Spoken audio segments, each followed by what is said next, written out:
Mr. Craig Robinson was at the Huntington Book Review out in Long Island. He's in New York promoting his new book, Jake the Fake. Hi, this is Renee Stanley for Movie Review Relay, and we're talking about books. Yes, we do read.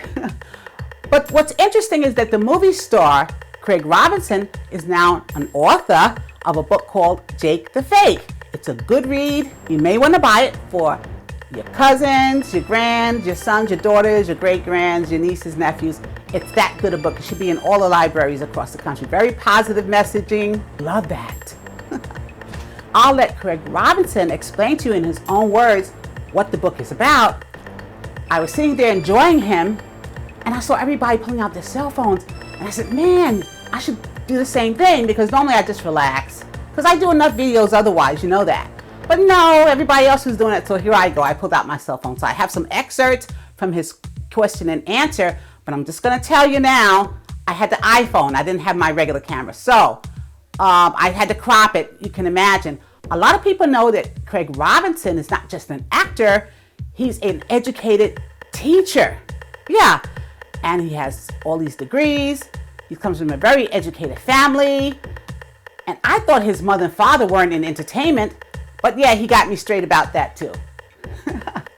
You check it out. In the meantime, I'll see you later. I'm going to go to bed. I'm tired. I'm old, you know. Until we meet again, it's Renee Stanley for Movie Review Relay. Being a part of this incredible journey. My name is Craig Robinson, as you heard, and the book you have before you is called Jake the Fake Keeps It Real. It's a collaborative effort with Adam Mansbach and Keith Knight, who did the animation on there. And it's really, a journey to finding yourself and finding out that the best way is maybe not to try to fit in all the time. You gotta figure out who you are. I have run into some of them, and with social media, like the kids will, hit me up on Facebook or Twitter or whatever and say, "Hi, Mr. Robinson, we see you out there, you still motivate us and keep going." Yeah, and I always say, "Hey, I'm not your teacher anymore, please don't contact me."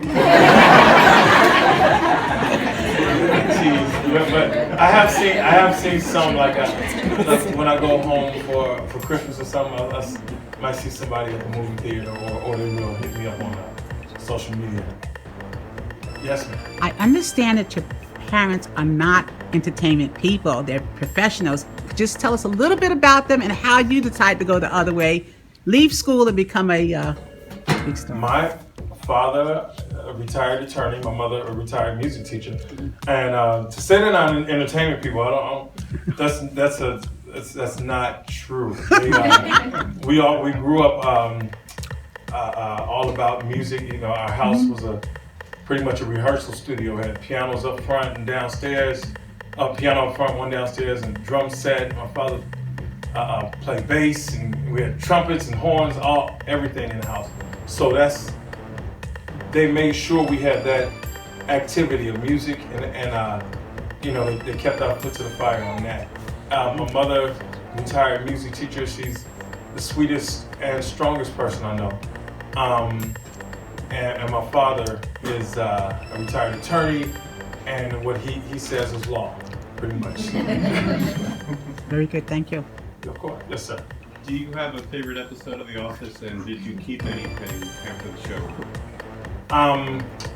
Favorite episode I think would be one that always comes to mind is the where Dwight